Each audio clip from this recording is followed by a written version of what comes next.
Aloha. My name is Tony Takitani. I'm an attorney here on Maui, and I really want to thank each and every one of you for taking the time to come talk story with us. For so many of you I haven't seen for a while. Good friends of mine that I have not seen, and I really appreciate seeing you again. It sucks completely that it's under these circumstances. And I'll have you know that not one of us that is here today are thrilled to be here. We're happy to help, but we're not thrilled to be here. This has been a devastation for our island and for our state.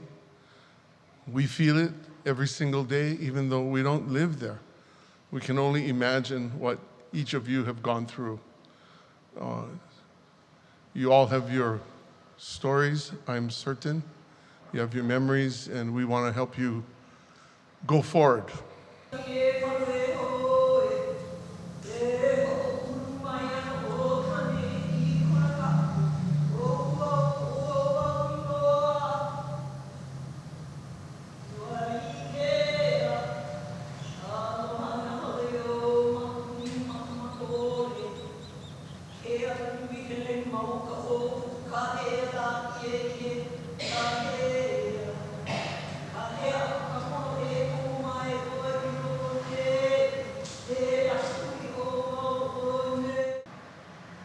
God, you're in the midst of those who suffer. May all affected by this disaster in our community feel your healing presence. God, be in the hearts of those compassionate ones whose prayers cry out for their families, whose prayers cry out for their neighbors, whose prayers cry out for strangers. Bless and comfort those who mourn. God, you are the still, small voice, the gentle whisper that follows. May our ears always hear. May our hearts always cry out for one another. May our hands always reach out to one another. And may we always walk like you walk, hand in hand with those who suffer, and so reflect your presence and comfort. And all the people said, Amen. Thank you. Thank you both so very much. You know, when this tragedy happened, you try to, we see this stuff every day on television, but it's not the same. You can turn the channel, you can pretend like, oh, that's so far away. But it's not. This is at our home. There's no turning the channel. We got to face this head on. And it's a few days after it happened, I reached out to some of my attorney friends that I know have a ton of experience in this field and a lot of resources to help us get through something like this. This is such huge litigation that I know that we could not do it on our own. So I reached out to people that I trust and people that I've worked with in the past to put together our team. And at this point, I'd like to introduce some of them to you. First of all, my law firm, you met Gil Agaran, Dave Jorgensen on the end, Joe Wildman, that's the four of us. And we also have from Brian Panish's law firm in the West Side is Erica Vasquez, who's also a fire specialist. We have Mike Morgan from Morgan & Morgan. Benjamin Wilson, another fire specialist from Morgan & Morgan. We have Max Compton, who's an insurance specialist with Morgan. And Bora Kayan, also with Morgan & Morgan. But Bora is also licensed to practice here in Hawaii. We have one expert in the back I just would like to introduce you to. He is a cause and what is the other word? Cause and origin expert when it comes to wildfires. And his name is Rick James. Thank you so much for being here with us. We have all these experts because later on, if you have questions, we want to be able to answer them. So August 8th was that horrible day, and as we all know, the conditions were terrible for something like this. We had drought, unmanaged vegetation, uncut. The utility poles were old, deteriorated, poorly maintained hardware. We had the perfect storm for a horrendous fire, and we did. What we are trying to do today is give you some hints as to how to move forward and how to protect yourself. The first thing, if you're able to go back to your properties, and I think some of you have, but some of you I'm sure haven't, but if you're able to when the time comes, I forgot to introduce Gary Robert right up front. Gary's been an attorney in Lahaina for 46 years. He's part of our team as well, and you guys know Jamie. Jamie's been with him for at least 20 of those 46 years, and they have been devastated by this as well. But for those of you that know Gary, for some reason, some way, his office did not burn down. And it still stands at the corner of Waine'e and Lahaina Luna Road, by the grace of God somehow. So he was able to go in there yesterday for a very brief period. But if you do get to go back to your properties, you got to protect yourself physically, okay? It sounds like common sense stuff, and I think it is. But make sure you wear a proper mask, you wear proper clothing. And if you see things and again, mostly everything is burnt down. But if it's not, don't try and open doors. You be very careful in anything you touch when you go there. But as far as capabilities and expertise, it is what we do, and it's what we do every day. And so I hope we can help you. Hang on a second. My very, very limited understanding of the PG&E fires is that that's still not resolved, and it was a class action suit, not individual, and it's still ongoing after I don't know how many years it's been. So how do you compare that to this situation? Sure. Great question. So the actual resolution has taken place, and what you're touching on is a very complicated mechanism of settlement. And so the case was brought individually. There were certain class actions in there, but there's a rule that allows, once a settlement's reached, to use a class vehicle for people to qualify within the class, meaning they set the guidelines of property and everything else, so you apply. So even though the case is settled, the actual checks are still in the process of going out. It's just because of how massive it was. I mean, I do expect this is not something that we can solve overnight here, right? It is normally, we have no crystal ball on how it goes, but generally, 3 to 5 years is where the starting place for full recovery from inception of now till we can have something that you can rely on. But there are a lot of similarities to the PG&E fire, a lot of similarities of warning signs that we think may have been ignored here, lessons that were learned there that should have been applied. But as far as the actual settlement, you're right in the sense that people are still making claims, and the reason that they do that is not everybody pursues the claims that they have. And so that's why the class is there. So it sets up a fund at the end. So once the funds are distributed to the people that made their individual claims, and Erica can speak to it as well because they represented many of the individuals in the PG&E fire, but they keep the fund so people can make their claims. And so that's the basic concept. She threatening me. I gave her, when this happened, I was on the street, Malaya, 8 days, inside the car. Nobody helped me. Later, the volunteers, they bring some water, snacks. That's how we survived. And we couldn't get home. I don't know what was happening. But I gave her all the information. I got it through the church, through the friends. And I made her get $700. I made her get $5,000. But somehow I wasn't qualified, you know. And she said she's suing me. And I have all the evidence. She texted me, she called me. Every day she's bothering me, and I'm sick. My son got COVID. He couldn't do anything. And she's threatening me, so I wonder, I'm asking you guys,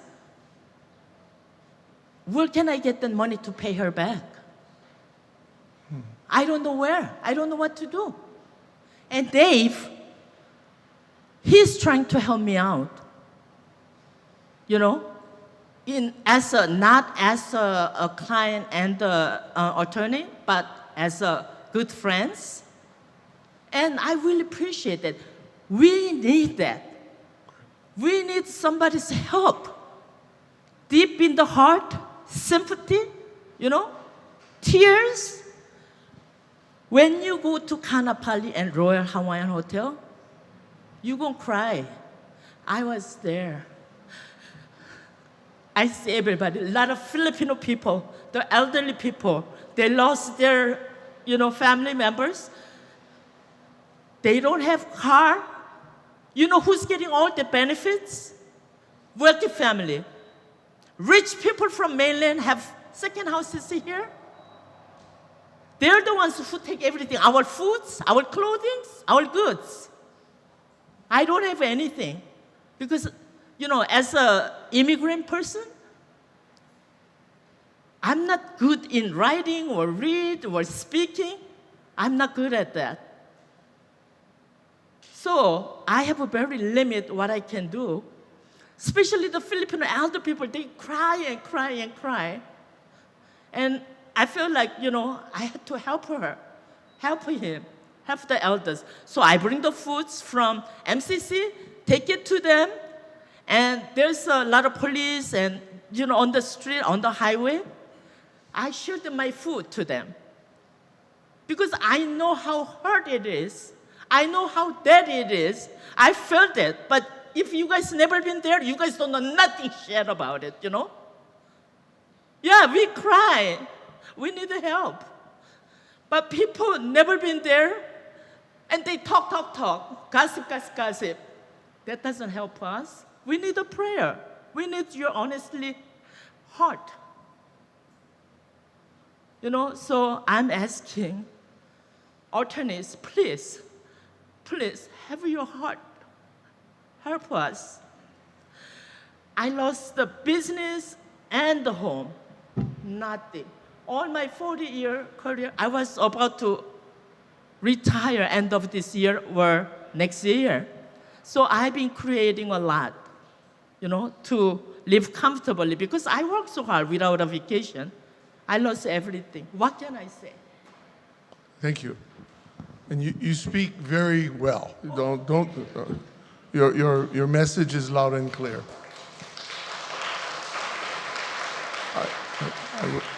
I will tell you that through the process in terms of, once you sign up, what happens next and next and next, in terms of when are the fees going to start coming from entering into a lawsuit?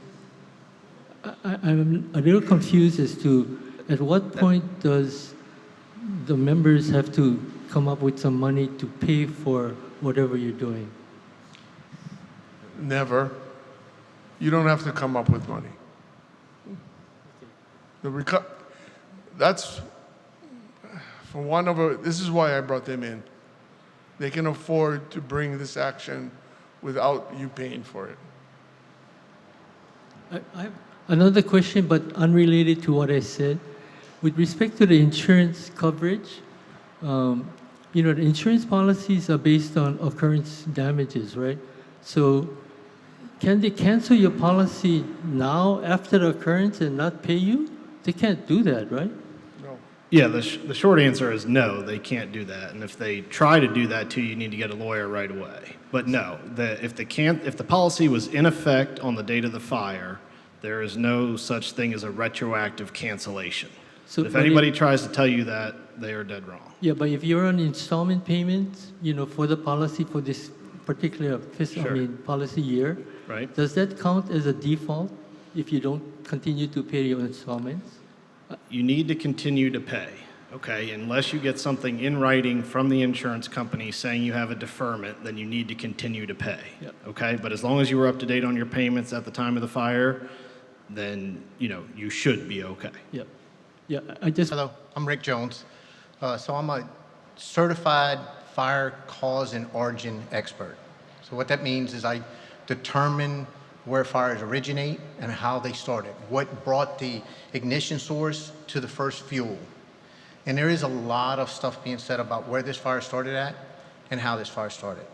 Tomorrow, we have a whole bunch of private investigators like myself going to a location. It hasn't been told to us yet. We won't get that location until 5 o'clock today to look at evidence that's already been collected from near the high school. At that point, after we looked at that as evidence, we're supposed to go Tuesday to that location where they've collected that evidence from. Wednesday, we're supposed to be given more access. From what I understand right now, there's been 5 different fires here on this island that's being investigated. You all know the one that has affected the most property and the most lives, but there's 5 of them that's here being investigated. So we have a lot of work to be done, and you are right, there was a lot of stuff that was moved, and there's a lot of stuff that they're still trying to do to recover property, recover people. There's a lot of stuff that's happening. But along with that, they have to protect the evidence, because if that evidence gets intentionally lost, that's another suit that these guys will take care of. Spoliation is a huge thing, spoliation of evidence. And we will make sure that that stuff doesn't happen, and we'll make sure that that people are held accountable for those things. So over the next couple of days, I'm supposed to be able to look at the transformers that's been moved, wires that's been collected, locations that video has been seen where things have happened. If you have video of things happening at certain locations, please share that with someone.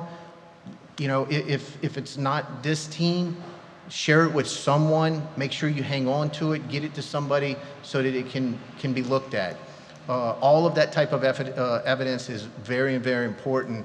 I understand that ATF has been here for quite some time. They've interviewed a bunch of people. They've collected or been involved in collection of evidence, and that's what we're going to look at tomorrow. Is there any questions of me? I'm sorry? Who's they?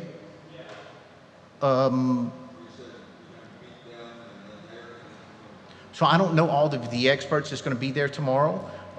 Part of tomorrow, the first thing we have to identify is who we're here representing, who we're here. And I was telling her, like, you should seek representation, right? Because that's a testimony, right? And that's what you guys are saying that you need. But I'm asking, is there anybody up there that can do a cease and desist right now so that we can get private investigators in there to really look at the cause of this fire, so that it's, okay, going after Helco, that's one thing. We all know he's the highest paid CEO in the state, right? Guy's doing all right. But what about the state? What about the other private landowners up there? What about why? You guys know. I don't have to tell you. Why were the cops blocking the road? What's going on? Why are they keeping people, family members, from going down there?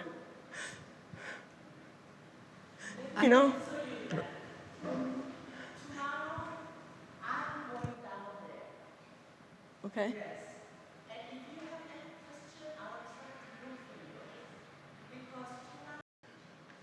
Aloha, Ohana. My name is Luna Kalavai Haunio. I come from Kona. So my background is disaster systems. Me and 60 other Hawaii Island members was called by Hawaii County Civil Defense, Harry Kim at that time, to do our disaster systems for our county. It led to statewide it became national. And then they called my mother's brother up to France, where the UN adopted our model of the emergency systems. I share this with you folks because what happened in 2018, there's a repeat that's happening to you folks. Anybody know what happened in 2018? Say again? Lava flow. Okay? FEMA came in, Red Cross came in, all these guys and girls came in to help our community. There's a problem that happened there. It's happening here. You folks are not aware of it. I'd like to speak with legal, kind of share with them the little things that's not really open to everyone. And that probably also had led to problems that we were having throughout this particular event here. So leads to the question. So I'm looking at capabilities and I'm looking at capacity. So we all know that this thing is not normal, right? How many of you agree with that? What happened here in Hawaii was not normal. You agree? Yeah. And the volume of what we have present, it's not normal. Agree? So I ask these questions, Ohana, because most of us are unaware what kind of questions we should be asking. So I hope that myself and people that I've worked with throughout the field, my nephew, Ikaka Marzo, I don't know if you guys heard about that boy, but he just came in today. He had to come in and run away. But we from Wokua Keawe, we're here for you folks, okay? And so if you guys can answer the capability and capacity, are you guys able to assist us all the way, which might include, suing the feds, suing the state, the county, FEMA, all of those clowns. Sorry. I don't mean to offend, but anyway. Yeah. Thank you. Thank you. That's a very fair question, right? This is not a small issue. This is not a small matter. This is not something you see every day. It is something, as I mentioned earlier, unfortunately we have seen with the PG&E fires in California, where it did take out full towns. We currently represent the city of East Palestine in Ohio, where a train derailed and destroyed an entire community based off negligence. And so our firm, when this happened, Tony and my father have been friends for years. And he called us and he called Brian Panish because he knows our capabilities. We are a national law firm. We are in every state in the country. We have over 1,000 lawyers. We have the resources to go toe-to-toe with every major corporation in the country, and we do it every single day. My name is Franklin Russell. I got a question. Now, PG&E went bankrupt, and they're still operating as a utility. Now, has the state of California considered making it a publicly owned utility so that the people own it? And has the state of Hawaii considered making because this company called Hawaiian Electric Industries, the stock is going it's really bad. For them, it's bad news. Now, what's going to happen? It's going to leave a vacuum, right? So I say the state of Hawaii, give the utility to the people and make it a people-first, profitless public power that's not run by a shareholder corporation. Awesome. Thank you, guys. That was wicked. Everybody, can you guys stand up for now? Just stand up.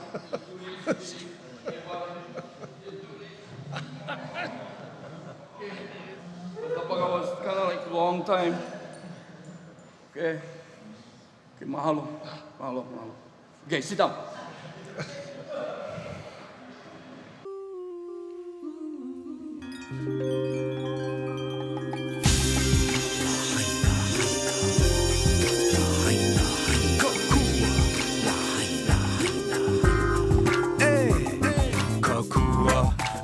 Lahaina, we shall rise again. Kokua, Lahaina, with the help of all our friends. Kokua, Lahaina, down by the banyan tree. Lahaina, Ohana, on the island of Maui. Hey! Rise from the ashes, rise from the pain. Let's come together, feel aloha once again. See people helping, mahalo for your time.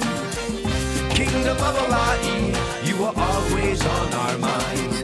Kokua, Lahaina, we shall rise again. Kokua, Lahaina, with the help of all our friends. Lahaina, Ohana, down by the banyan tree. Lahaina, Ohana, on the island of Maui. Hey, people them that help us, but where they all go? No sirens and a no popo. Waiting on Babylon, but nobody shows them if they don't resign. We will have to let them go. Cause the kingdom of Hawaii has culture, and we not deal with no Babylon vultures. How to steal a land without soldiers. It's time for the people to take over. Kokua, Lahaina, we shall rise again. Kokua, Lahaina, with the help of all our friends.